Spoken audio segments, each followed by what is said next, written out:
Good afternoon and welcome to another Kerfuffle showcase. And I am delighted today to have Colin from Adiuvo. Close enough. We've literally, sorry everybody, because I'm so professional, I was just spending minutes with Colin backstage trying to get that right. And I did warn him that I was going to absolutely, completely mess that up. But I've tried my best anyway. The important thing is I got Colin right. So that's Yeah. you know, I'm all about the glass being half full here. Colin, give us a little bit about your background and then we're going to touch on the business. Okay, so me, my whole history in property has been in property management from way too many years to remember. First starting kind of regionally for part of the Countrywide group many years ago in asset management, which was a posh way of saying we looked after distressed properties. And then through Kinley-Folk and Hayward and Douglas and Gordon in both lettings and block management. For a few years up in town until I decided along with the other director of the company who was ex-Clutton's that we would start Adiuvo, as we would say. And so my background has been almost entirely my whole professional life in property management. Cool. Okay, that's why you're looking so refreshed, and obviously it's there's no stress in that part of the job at all, is there? Yeah, none. Okay, and give us an overview for the listeners and the watchers out there. Adiuvo, let us know what you do as a business. Okay, so we are a professional out of hours, predominantly call handling service for the property industry, and so we will take all of your emergency calls out of hours, white labeling the service, and what we would say is the difference between us and certain other providers that are out there that can certainly answer your phones out of hours, albeit whether it be 2:00 in the morning or Christmas Day or whenever it was, because unfortunately we never ever shut 365 days a year, 24/7, is that because I'm from a property background and so are a lot of my team, we actually triage those incoming calls, make sure that we only instruct on the emergencies, because obviously, as we all know, there's an uplift in costs at sending a plumber out at 3:00 in the morning as opposed to 11:00 the next day, or again on a bank holiday or anything like that. And then we manage, if necessary, the whole of that emergency to its completion before handing back to our clients the next working day.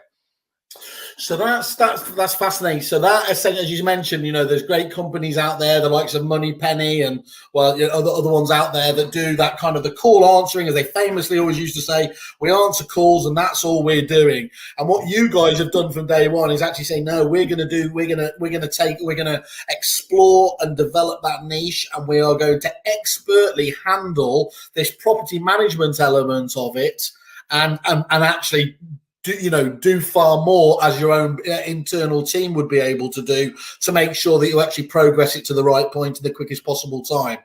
That's right. Or probably just as pertinently, not process it sometimes, because I was going to say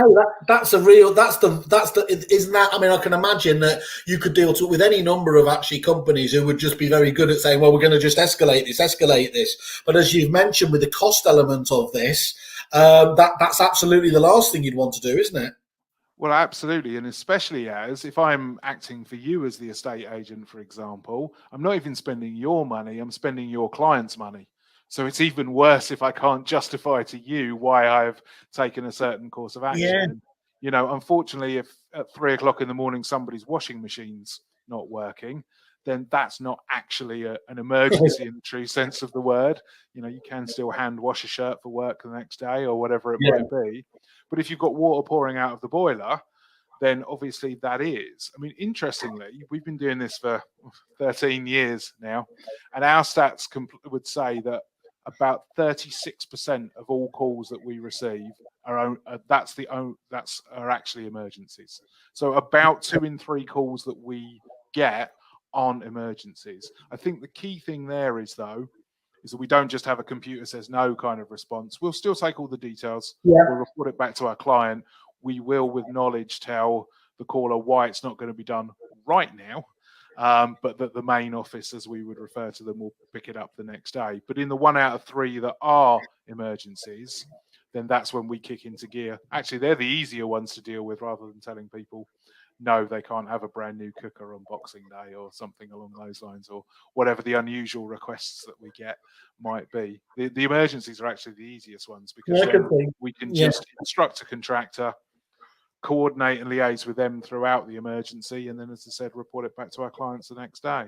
So you actually have direct links through to all the relevant contractors for the agencies as well. So there's no middleman stuff. It's not going through back to the agency. You go straight to the relevant contractors to get this progressed in the quickest possible time. Yeah, absolutely. In one of two ways, either one of three ways, mate. Either the client, the estate agent, can say, hey, this is our plumber for any kind of related issues, this is our electrician, or they can, and often do, give us access to their CRMs, and then we can go on. I'll give you an easy one, Reapit, for example, and then go and say, oh, okay, so for this property, the landlord wants us to use X, or unfortunately, they have a British gas policy because they're not worth the paper they're printed on, but people still use them. And or if none of that works for our agent and he doesn't want to provide a contractor, we can do it ourselves. We have coverage for the whole of the UK in being able to provide that plumber in Ipswich, Loughborough, Edinburgh, Bristol at 3 o'clock in the morning if needs be. But if our client wants to use their own, or our client's landlords want to use their own, then we're more than happy to instruct those. So it can be. It sounds like can be quite nuanced depending on the agent you're dealing with. Yeah, and a nuance between different agents and even between different properties. So you again could have ABC plumbers as your preferred guys on 99 out of 100 of your properties, but if you've got it specially marked that Mr. Smith has his own preferred guy, as I'm sure you know some landlords do, then we can go down to the macro and the micro basically, and even do it from property to property different.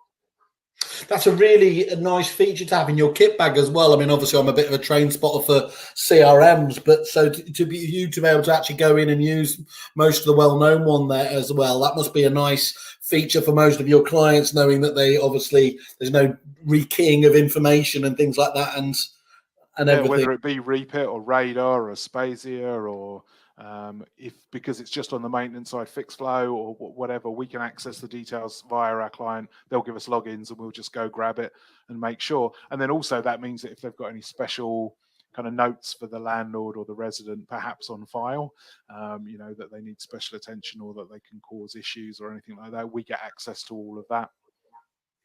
And give us a flavour of the kind of clients you're dealing with at the moment. I mean, when we spoke about initially, it's a pretty impressive client base, isn't it? We are lucky enough to work with some really good clients.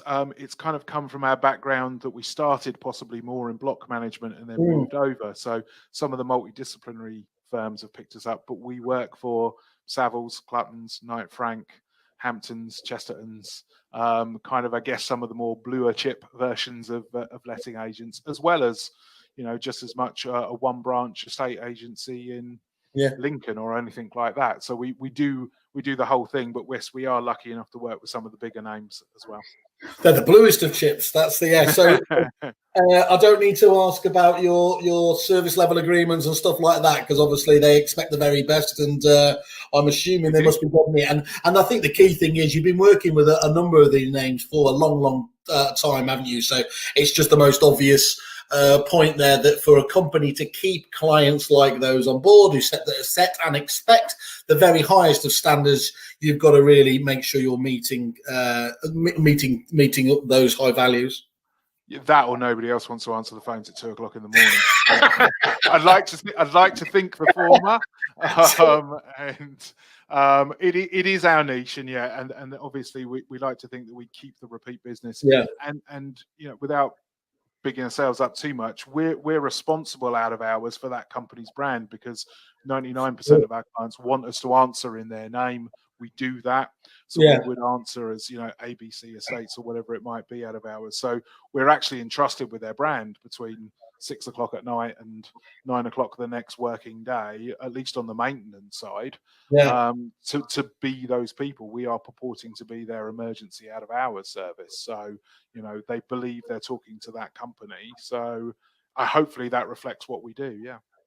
I think the key thing there is that we're having a number of offline conversations with other suppliers, and the likes of, we were talking about to Vabu earlier, who do like tenant rewards and things like that, and we've been talking to some of the actual review platforms, and of course it's so hard for agents to defend their reputations online because so many tenants issue such a critical view of agents without really understanding why. So as you said, you are representing these companies out of hours, but there's nothing more guaranteed to get one of those people giving a critical review if they simply can't get in contact with them, which of course is the key element here. And as you said, kind of with a bit of a shrug earlier, 24/7 365 a year.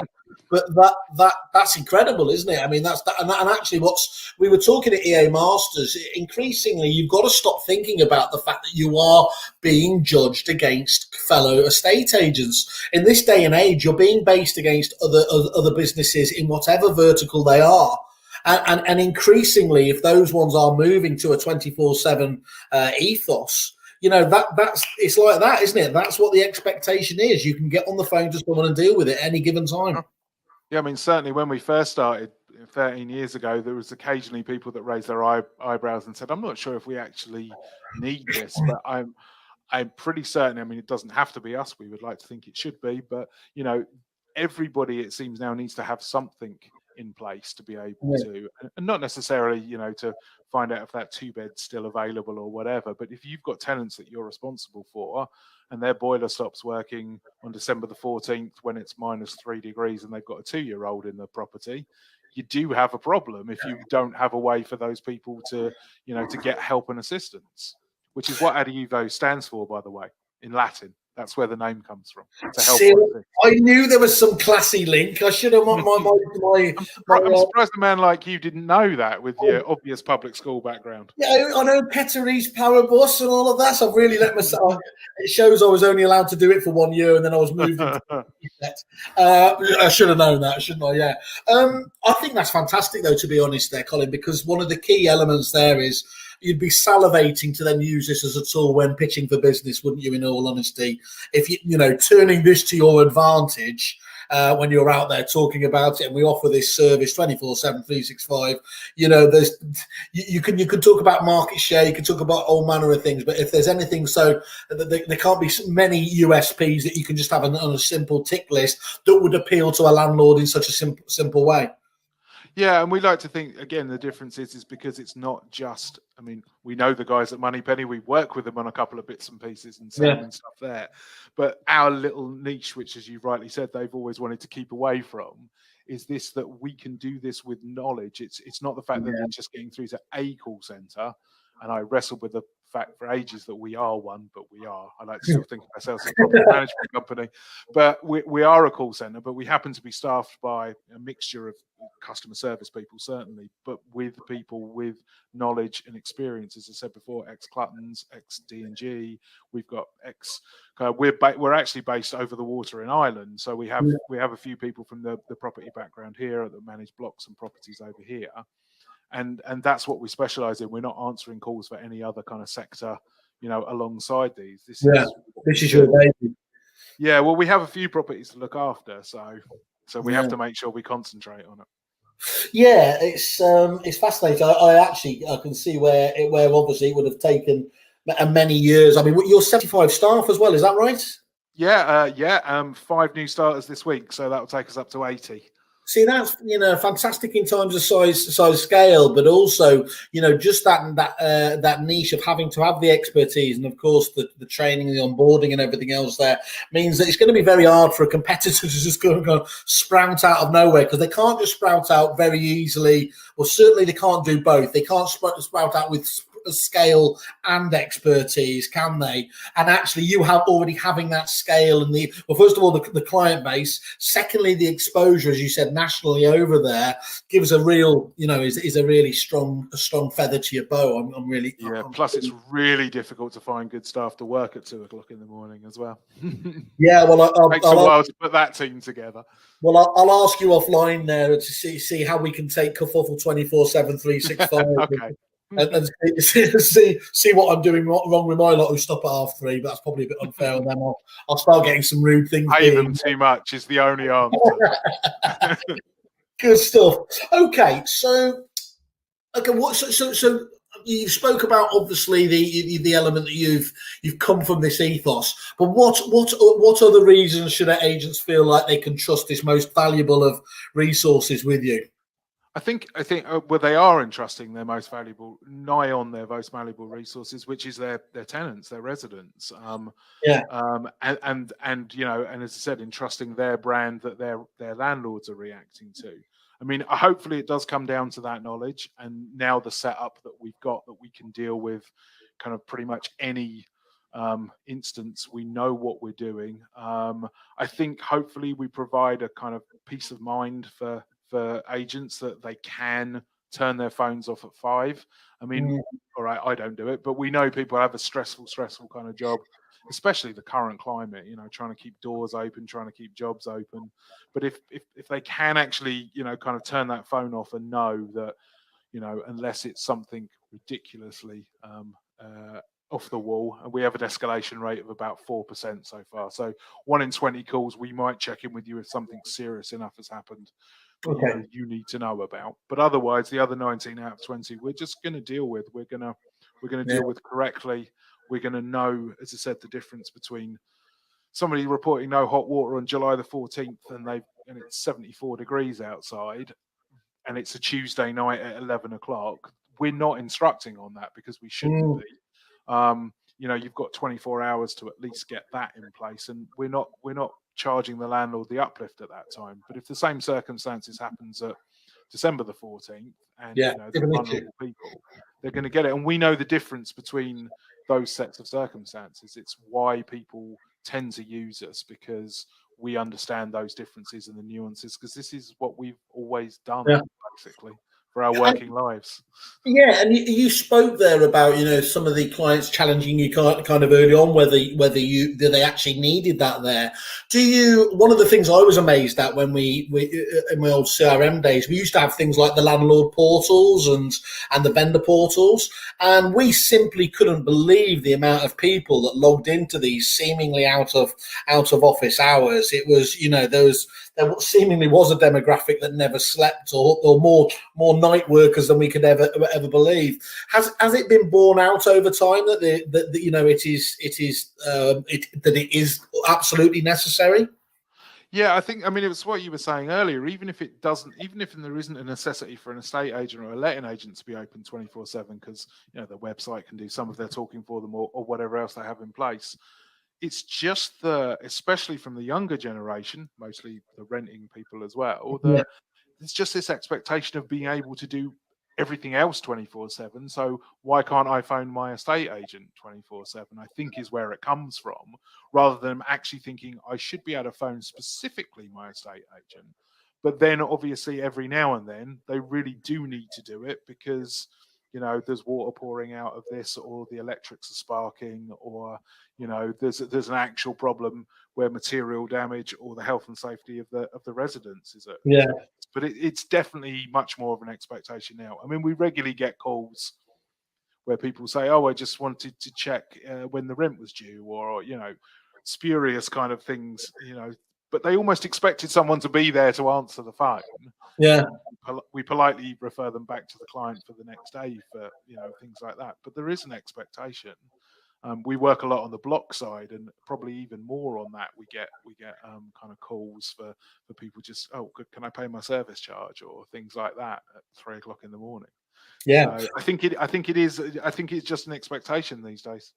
It is. Well, look, you're 5-star rated on the site, which goes to say, obviously, your clients are backing up exactly what you've got to say. And then we've actually got one of them let's put these up here. So we've got Jay Bannister of Sterling Ackroyd, makes the point: I found their product and service to be second to none. I've used Adiuvo to look after the portfolio I managed for a little over 5 years, and have found their product and service to be second to none. I found that Adiuvo represent myself and our agency very well, and deal with everything pragmatically, and the crucial thing there in brackets, and in a cost-effective manner. That's kind of just does what it says on the tin. Just on that point, sorry, and if I missed the point earlier, you do answer it then you answer it as the agent you represent, white labelled essentially. We do what we do white label, yeah. So we'll give the client their own unique VoIP DDI, which they can use either to advertise that number, or they can just on their night service, just automatically divert whatever they might have had in place before, whether it be mobile, office number, whatever, landline. They can just divert straight to us. That gives us recognition on our system, so we can answer in anybody's name. And that you mentioned blocks earlier. You're obviously doing a lot of those, and obviously the 75 staff member. But that key element, obviously, of the decision making means that you are different from just a simple messaging service or contractor, isn't it? And I was just stunned to hear that you said earlier that you were, that has meant that you were looking at a portfolio of over 600,000 properties. Is that right? We are responsible for 600,000, so probably about 100,000 letting stroke standalone properties, and then 500,000 made up of various blocks over the block management thing. Staggering. And I think kind of hopefully, because as people, if they ever approach us, will find out we don't charge for instructing contractors or not instructing contractors. We may put a little markup on for our own if we use them. But we get paid on a subscription model, so our advice is objective, because we don't win. If we instruct on a job, it doesn't make any difference to our bottom line or not. So we're completely objective, because I think in the old days maybe contractors used to take those phones out of hours, and of course the payoff for them is they got to go to a lot of call outs, which is.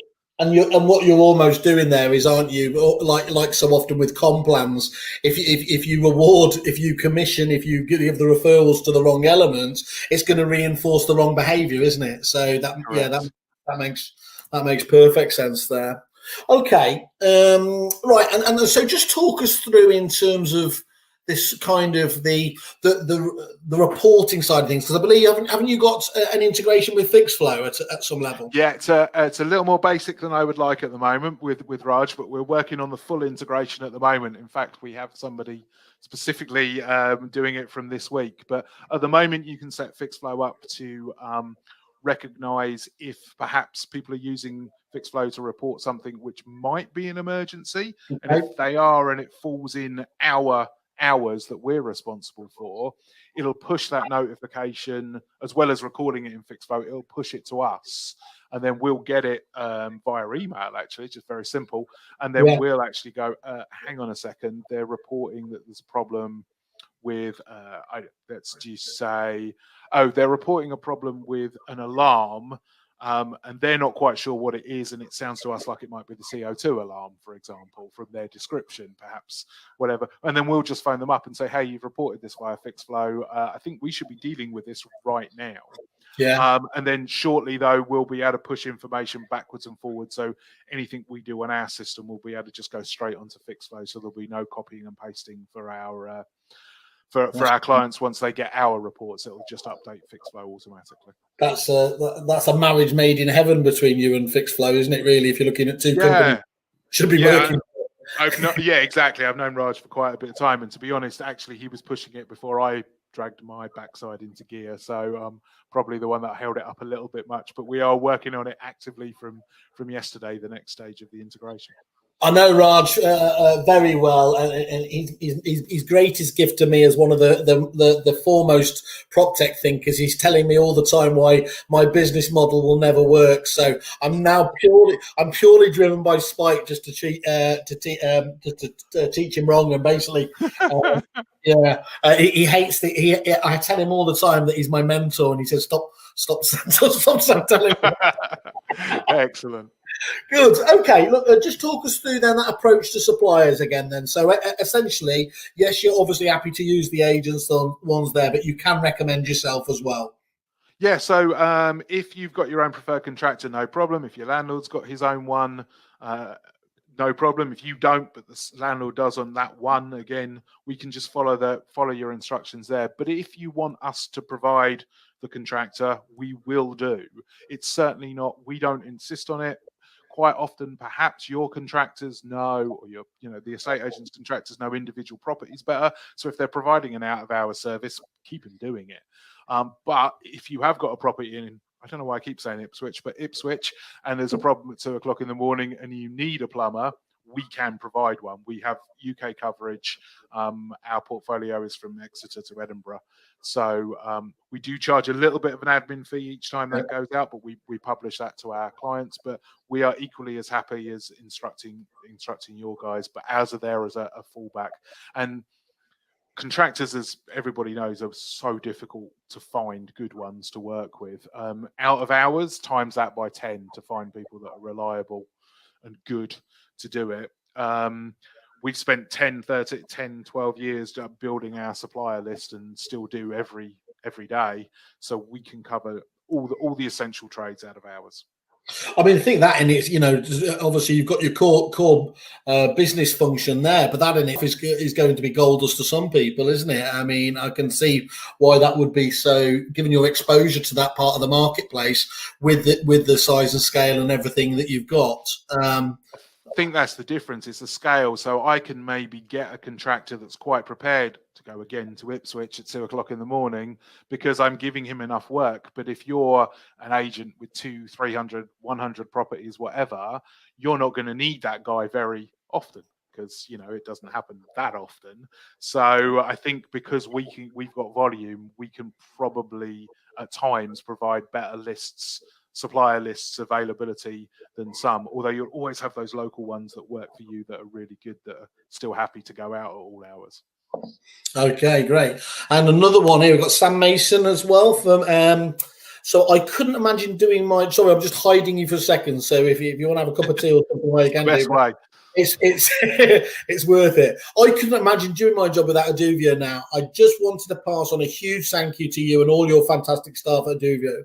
I have not forgotten just how hard life was for me before we found your company. The endless calls at 2 a.m. I gave up asking on a Friday afternoon if anyone would like to take the work phone home. Oh, that sounds very true. Okay. I have peace of mind knowing that you are all professionals in our industry and not contractors. Therefore, you know when an emergency arises and when it doesn't. So that's great, isn't it? There. And talk us through your procedures then, in terms of, I think from what you said, you publish a best practice, best medium practice. Yeah. So look, we look after HMOs in kind of like Edinburgh, and we look after one property that I always refer to that's £30,000 a month in central London, the rent. So we do everything. We do have a set of what we think is median best practice. And you can find those on our website. Actually, anybody can download them for anything. So even if you don't want to use us, but you want to sneak a look at our procedures and how to do out of hours, because it'll help your staff do them themselves. If that's the route you want to go down, feel free to go grab them, because it's the procedures probably aren't the most difficult part of the job. Actually, it's just getting people to answer the phones. But what we do though is we say to all our clients when we onboard them, if you don't tell me any different, this is what we think is best current practice, and we review them every quarter to reflect kind of any legislative changes or anything like that. But here's the crucial thing: one size doesn't fit all, because if you're an estate agent and I'm one, we work in different markets, we work in different areas, we have different target clients, different tenants, different everything. And you need to be able to promote your services you see fit. And so our procedures are we're perfectly able to bespoke them for you. So we'll go, this is what we think. But if you want to do, here's a classic one. Most letting agents will say that if a tenant loses their keys, it's their responsibility. Best advice is they get a locksmith, keep at least 2 copies of the keys to give to the agent after they've done it, and it's their responsibility. I'd say 95% of our clients use that procedure for out of hours. However, about 5% of them say, no, we're not like that. Our landlords are not like that. They have got a luxury product, or they've got X, Y, and Z, and they believe that if you guys locked out at 3 o'clock, I'd rather one of the people that we know goes and sorts that problem and does that. And we'll worry about the charging with the landlord, or, we'll do it. We'll pick it up. An extreme example, but that's what it can be. So if you want to bespoke any of the individual procedures, I mean, it's a horrendously boring document. It's about 12 pages. And I can say that because I wrote it, so it's fine. And it's in prose as well, with lots of ifs, buts, and maybes. Okay. If you want to change any of that to reflect how you look after your tenants and what service you provide to your landlords, then we have no excuse for not knowing that, because whenever we pick up the phone, it triggers the client on our system. And so I'm picking up and going, ABC Estates, how are you? How can I help you? That triggers there. And one of the first things that my agents will see is any differences in procedures that this client has as opposed to anybody else. So we can represent you. We realized that early on. So in order to be able to represent you properly, we need to be able to have a service that fits every different kind of approach that is out there. Because as I said, everybody works in different markets. Of course, yeah, it's not homogenous, is it? I was just talking to Rich, who's our Rich Durant, who's our strategies director, just earlier, and he was talking about obviously the difference that we're talking about, the classic difference between sales and lettings and the property management. And of course, you know, it is that process element that defines property management in particular, and checklists, you know, much as they might be boring, are the defining reason why the property management process is happened so well and in scale, isn't it, realistically? Yeah, I mean, as long as you pepper it with a bit of knowledge and you make sure that you're aware of the, you can't send anybody up in pouring rain and massive winds because of working at height regulations, and you understand, X, Y, and Z, then yeah, to a large degree, you can process drive it, as long as you've got that knowledge that's sitting there to make those kind of like grey decisions. There are some things that are easily black and white that, frankly, most people could probably do with a script. But one of the things that does set us apart from most call centers is we don't have any scripts. The idea is that we know conversationally. We might have a script for the inbound kind of like initial data capture, but then when it goes to our actual property management team, that's not script driven at all. That's like natural conversations and just to get to the right result. That's really good. Talk us through as well, because obviously it's not just it's not just the holidays or Christmas that you have people there. I think, did you say you had 14 staff on Christmas Day last year as well? Yeah, we're just doing the Christmas rotors at the moment actually, so that's always a fun one. I think we have. That's like that lady earlier, wasn't it? She, who's going to take the phone? Who's taking? Yeah. I think we plan to have 16 on this year. I think it is 16 during the main 12-hour shift of the day. But yeah, so we basically come on every day at 5 o'clock in the evening, work till 9 o'clock the next morning, each working day. But any of our contracts cover all of those non-core office hours, all weekend, and all bank holidays. Plus, with notice, we can cover odd, weird days. In the old days when we could do stuff, there was a lot of training days that we might cover when the offices were having a shindig or going to Ascot or doing whatever they do for their staff to reward them for some party. And they just, I mean, it wouldn't be the full service. It would be an emergency response, but that means they knew that if anything untoward happened on that Wednesday when they were.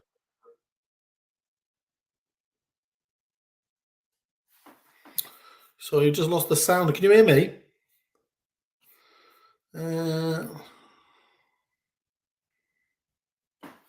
Just say something.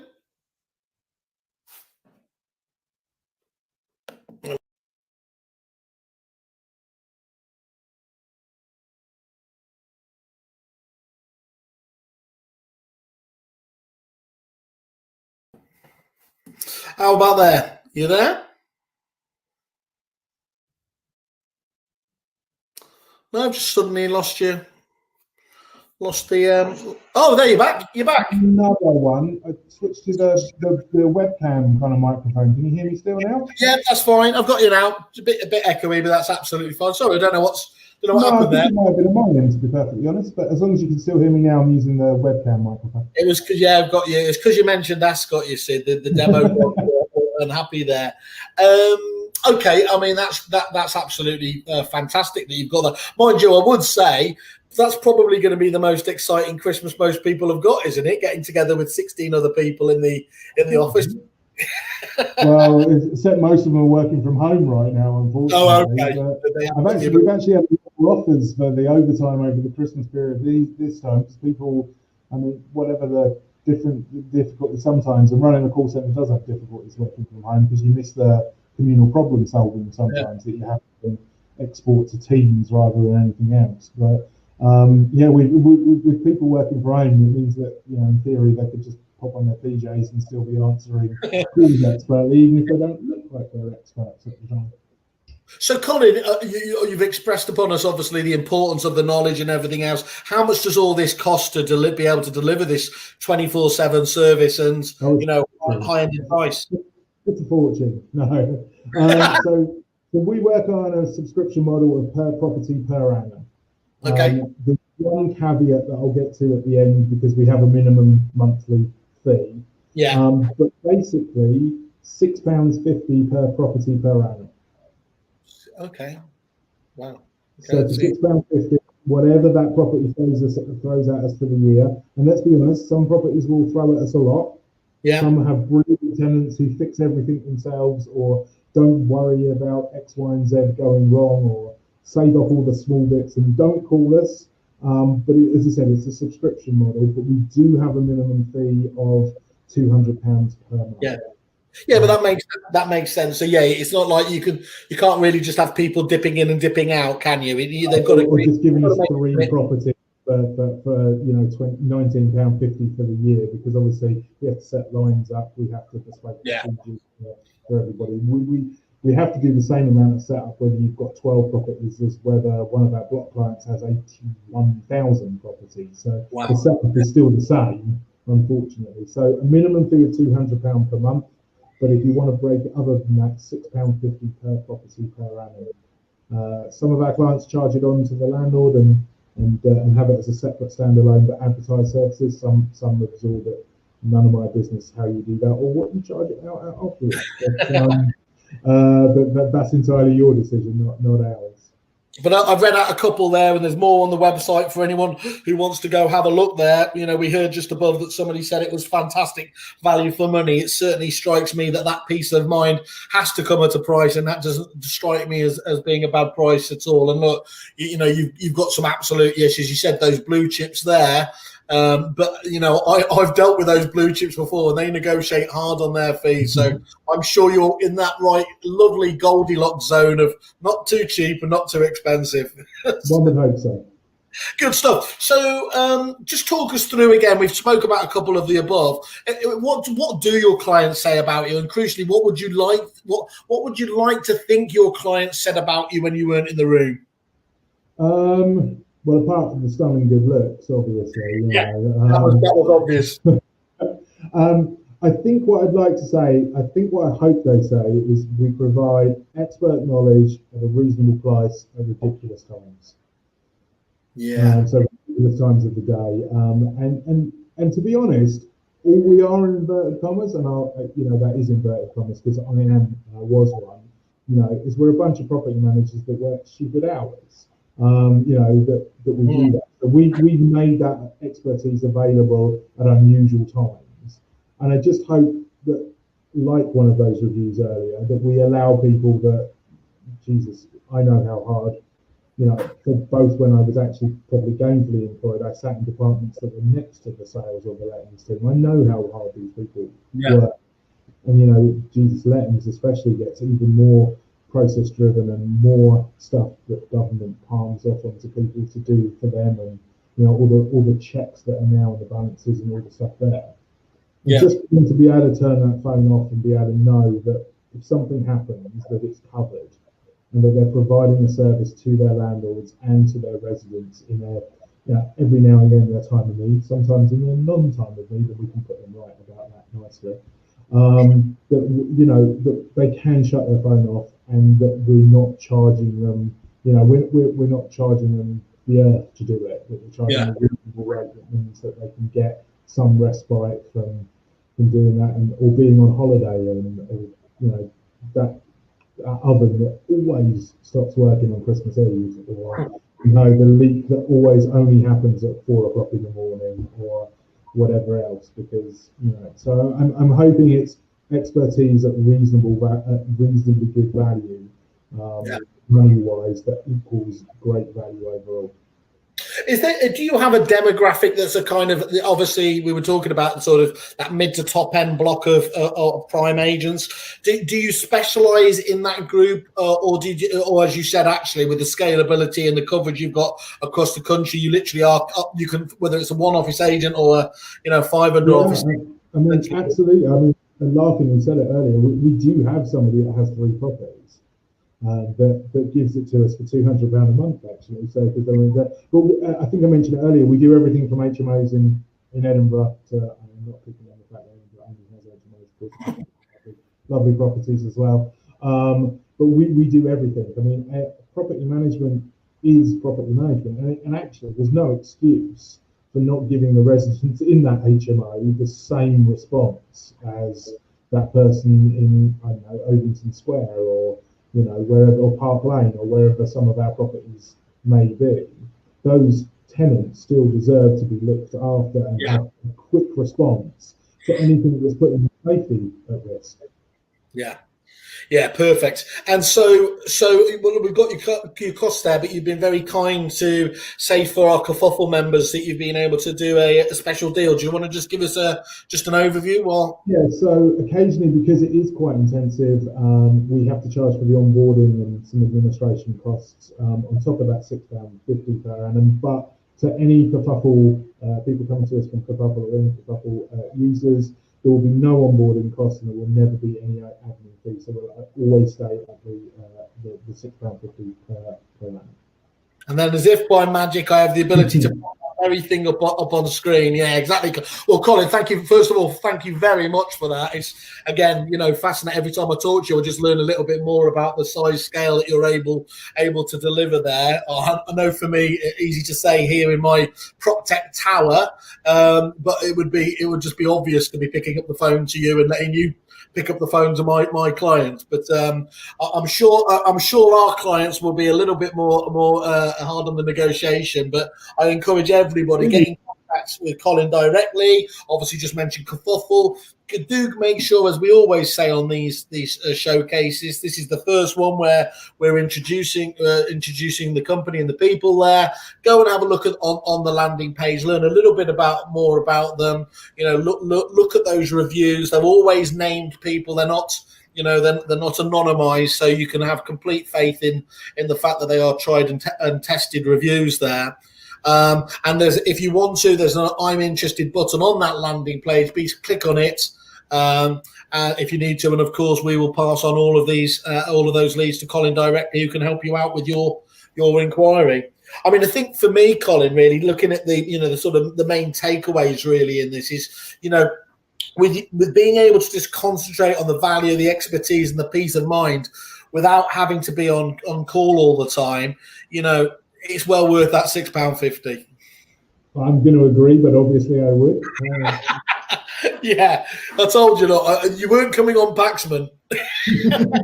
Yeah. Great. Look, well, Colin, I mean, congratulations, whatever else it is. And I don't say this lightly, from my point of view, and I'm meant to be a little bit of an expert. I think it's fascinating, a company that size scale doing what you've done, and I didn't know all about you, but that shows you're probably doing your job too well, isn't it? Because actually these companies, actually people are just dealing with you indirectly without ever knowing, and that's a fantastic. The end user should never know who Adiuvo are. If you're doing the job properly, nobody outside the people that take us on and employ us, the end user should never know who we are, because we should be good enough that we're representing their brand and we are them, and no one ever questions that. Brilliant. Well, look, absolutely great. Congratulations on what sounds an absolutely fantastic business. Encourage everybody to get in contact and to download that guide you were talking about on your own website. We'll post that up and mail it out afterwards, because I think you have, as you said, it might be a big boring document, as you put it. But actually, I know to get that.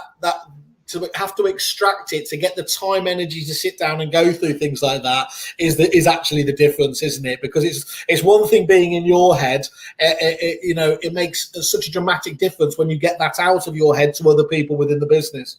Yeah, absolutely. And we always find it just the best starting point to discuss, how people want to purport, how to represent themselves to their people, just clarifies what we actually do to everybody, so you know where you stand and how we're going to act on your behalf. Yeah.